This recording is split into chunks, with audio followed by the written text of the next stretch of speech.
You're listening to Not Bad Advice, where we discuss a good idea that you can use right away, no matter who you are or where you're at in life. We cover topics all over the spectrum with the simple goal of offering you a new perspective. I'm Pamela Lund. And I'm CK Chung. And we hope that after listening, you'll think, hey, that's not bad advice.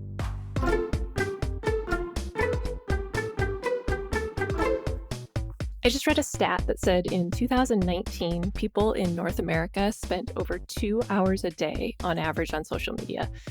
I bet it's more. I've seen other studies that said that it's 3 hours a day, and I believe that. Like, most people have their phones in their hand while they're watching TV, and Americans, this is another surprising stat, I think, or maybe not, Americans watch an average of 4 hours of TV per day, not counting other video like YouTube and whatnot. So I wouldn't be surprised if social media usage and TV usage are similar. So I checked my usage this week, and I averaged just over an hour a day between Twitter and Instagram, which on one hand, I still felt like it was a lot, but I was also pleasantly surprised it wasn't more. But it's actually not the actual time that I'm concerned with. The time is obviously an issue if you're spending hours doing nothing but scrolling through feeds when you have other valuable things that you could be doing. But today I want to focus on the impact the time on social media is having on our mental health. If you have 2 hours a day to spend on social media and it's not having a negative impact on you, that's great. I'd argue that there are better ways to use that time anyway, but it's your time. However, if looking at social media is negatively impacting you, it doesn't matter if you look at it for 10 minutes. The impact is still affecting you. And if something is negatively affecting you, it's worth putting some energy into changing. So I'm going to share some tips to make social media a better experience and one that doesn't sabotage your mental health or derail you from your goals. And these aren't hacks to force you to use apps less. I'm not going to suggest using an app timer or a scheduler. Maybe they would work for you if you need a time limit on usage. But I want to focus more on things that you can do that will make your brain actually crave social media less. Now, real quick, I know, CK, you use an app timer to prevent you from using social media more than whatever limit you put on there. And I was wondering why you do that, since you hardly use social media at all. Yeah, I think maybe that's why, because I do hardly use it. And when I do, I may get caught up in it because I'm so not used to using it. I don't know if that makes sense. But Sure. Then that little signal of the timer going off will alert me of my usage. So that's like a quick and easy method to be mindful of your social media usage. And it might be more effective for me because I don't use social media very much. So I don't know how effective it would be for people who are on the side of the spectrum of being addicted, if some kind of timer notification is going to help them out. Yeah, I think that's a good point, because even for me, even though I'm cognizant of how much I'm using social media, I tried the timer on my iPhone, just like the native one. Yeah, that's what I use. Okay. So when the notification would pop up that I had spent my limited time or whatever, I would just disregard it. I'm like, I don't care. Like, this is some arbitrary limit and I want to look at Twitter right now. Right. Yeah, for me, it's more like, okay, it gives you the option of ignoring it or adding like another minute or something like that. So I'll just add on another minute and finish what I was doing. And then I'll feel like, okay, that was my social media time. And it's more about being mindful, I guess. So if I'm using social media mindfully, then I may go back on and ignore the time limit. But usually I'll start using it mindfully, and then I may get sidetracked or just start scrolling. And then that's when it's useful that, okay, I've been on Twitter for 20 minutes. I'll just finish up what I'm doing and then shut it down. Yeah. And that's a good transition to what we're talking about today, because we don't look at social media because it's really enjoyable. There are fun moments and funny pictures and whatnot. But overall, when you're scrolling through social media, it's not super fun. It's not exciting. And oftentimes it's not even that interesting. When you see other people that are scrolling on their phones, They don't look happy. They're just zoned out, and you look the same when you're doing it. So we don't look at social media for enjoyment, as odd as that may sound. It's true. We look at it because it's rewarding to our brains. Mm-hmm. When you have a reaction to anything, it's a stimulus for your brain, and our brains love stimulus. If you get mad at political posts or get annoyed by that person that's trying to sell products from an MLM, or if you judge the person that posts like thirst trap selfies, whatever it is, every reaction you have to something in your feed is a signal to your brain to keep looking, to keep scrolling. And scrolling through social lets you judge the hell out of everyone else with no repercussions. It's like this huge gossip circle. You can just scroll through and be like, she's dumb, he's ugly, they're ruining their life, what an idiot. And you feel superior. I mean, not you, right? You would never do that. So all of those reactions, they're constant rewards and constant stimulus for our brain. And before I give the next example, I want to clarify what I mean by social media being rewarding for our brains. A reward is not inherently good. If you reward a dog for bad behavior, you reinforce bad behavior. And getting in trouble could also be a reward if you think about kids that act out for attention. So rewards are just a response to an action. So when I say that social media rewards our brains, I don't mean that it gives your brain something positive or something good. It just gives your brain feedback, and your brain will keep doing whatever it can to get more feedback. That's its job, is to gather information. So another way that social media rewards your brain or gives it this feedback is by showing you all the ways you're not stacking up. You see pictures of all the highlights of everyone else's lives, and they're just highlights, but you still feel like you're missing out or not doing enough or you don't have enough or whatever. That is feedback to your brain, and your brain will actively seek out more of it. It will tell you to go look at pictures of that person that makes you feel less than, or to look at your ex's new wife, or whatever it is that makes you feel bad.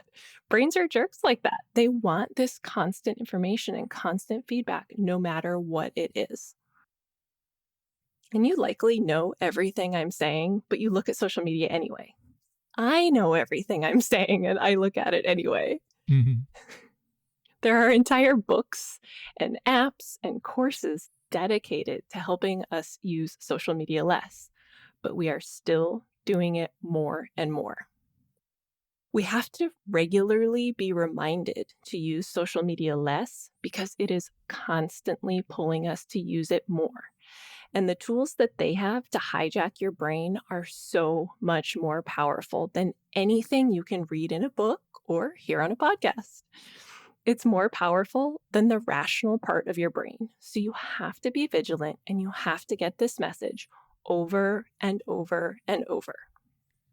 That's such a great point. So we have to remember that these social media services know how our brains work, basically. Oh, yeah. And they're intentionally hijacking our minds in order to get more views on their own platforms.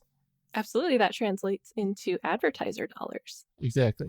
They are intentionally trying to get you to spend more and more time. If you look at their investor reports, they report on how much time people are spending on their platforms, and they have to increase that constantly. Yep. So you're battling against that. Okay, so let's get into the tips. So the first one seems pretty obvious, but you would not believe how many people don't do this. And it's because of that reward system that I mentioned. So it's just to unfollow people that post things that make you feel anything you don't want to feel. Political posts, hurtful things, whatever. If you wouldn't listen to a person saying it to your face, don't read it on social either. Picture this next time you're scrolling. Would you let this person stand in your living room and say out loud what they're posting?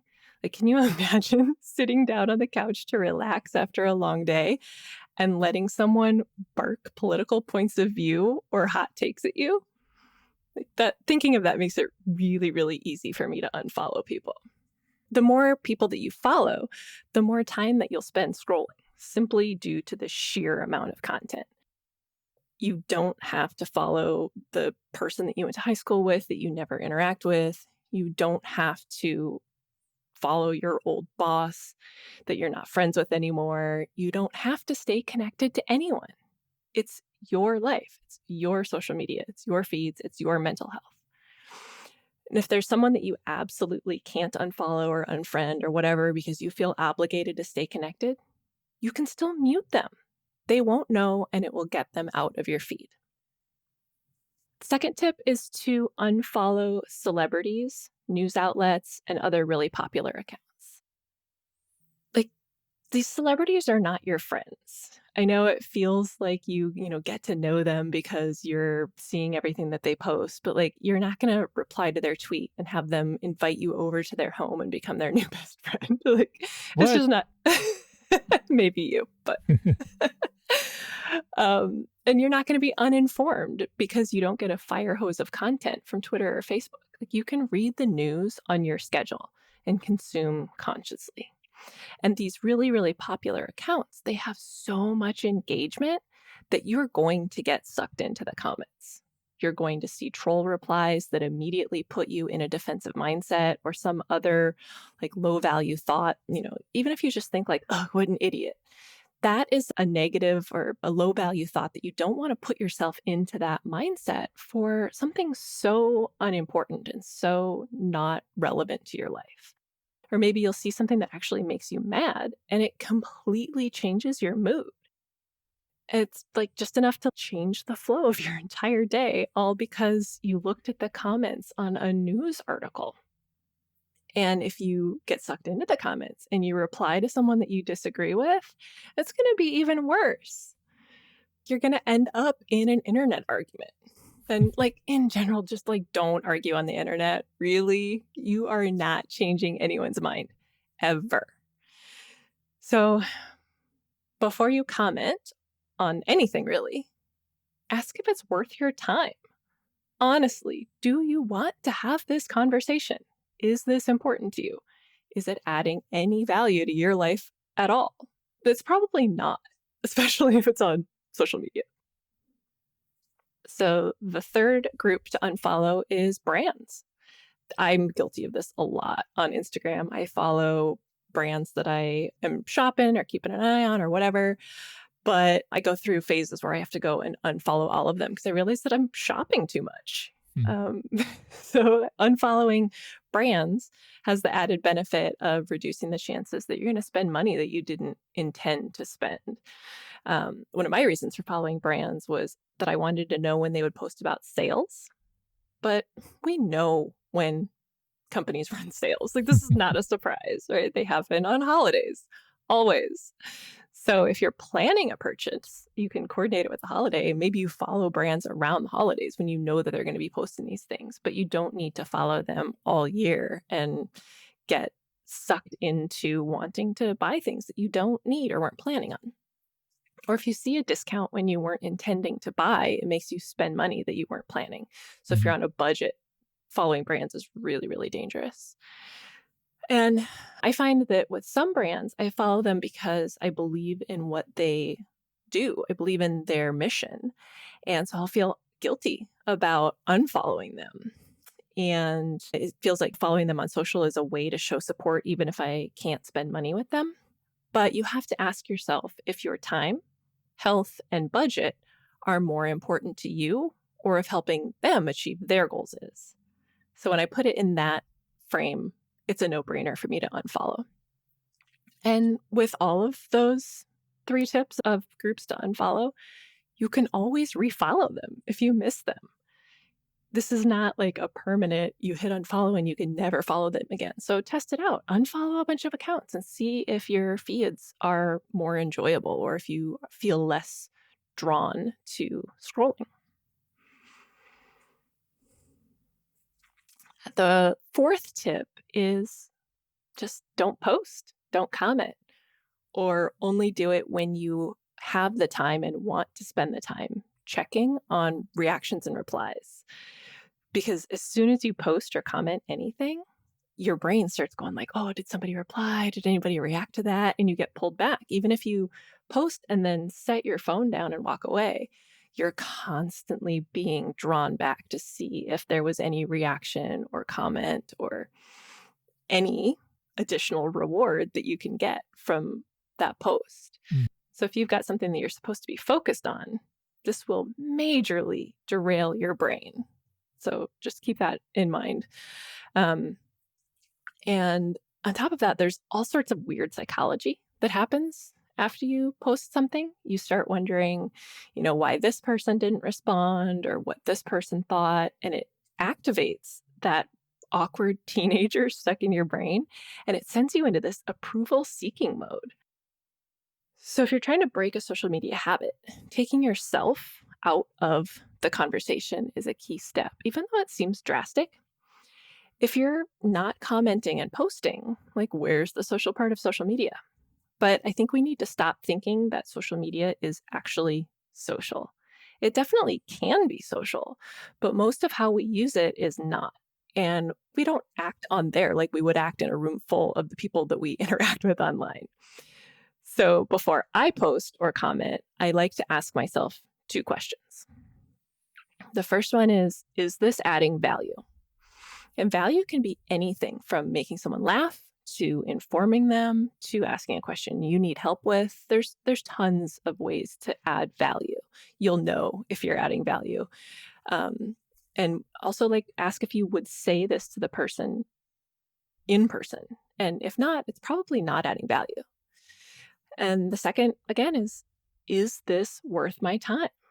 I'll start replying to someone, commenting, or I'll start posting something, and then I'm like, what am I doing? Like, this is such a waste of time.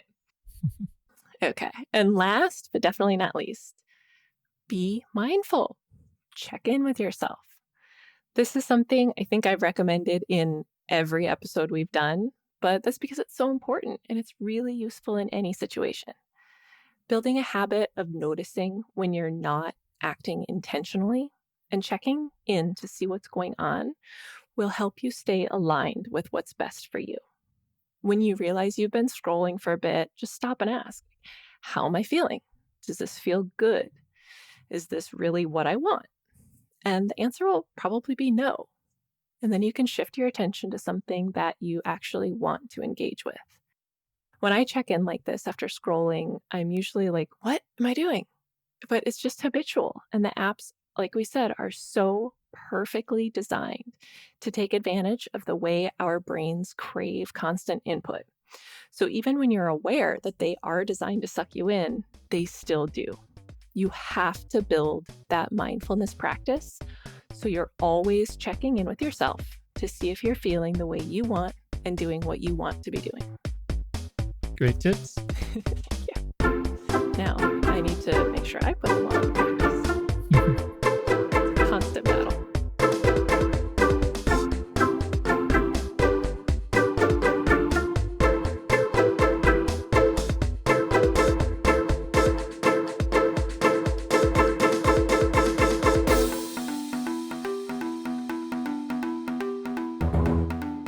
So we're going to transition to the part of the show where I shuffle a deck of oracle cards and pull a card to see how that card can relate to what we talked about today. And I like doing this because it gives me a visual to associate with the topic. And when I have a visual, it makes it easier to remember the perspective. So let's see what the Nocturne Oracle deck from the Creeping Moon has to offer us as a visual for being mindful about social media.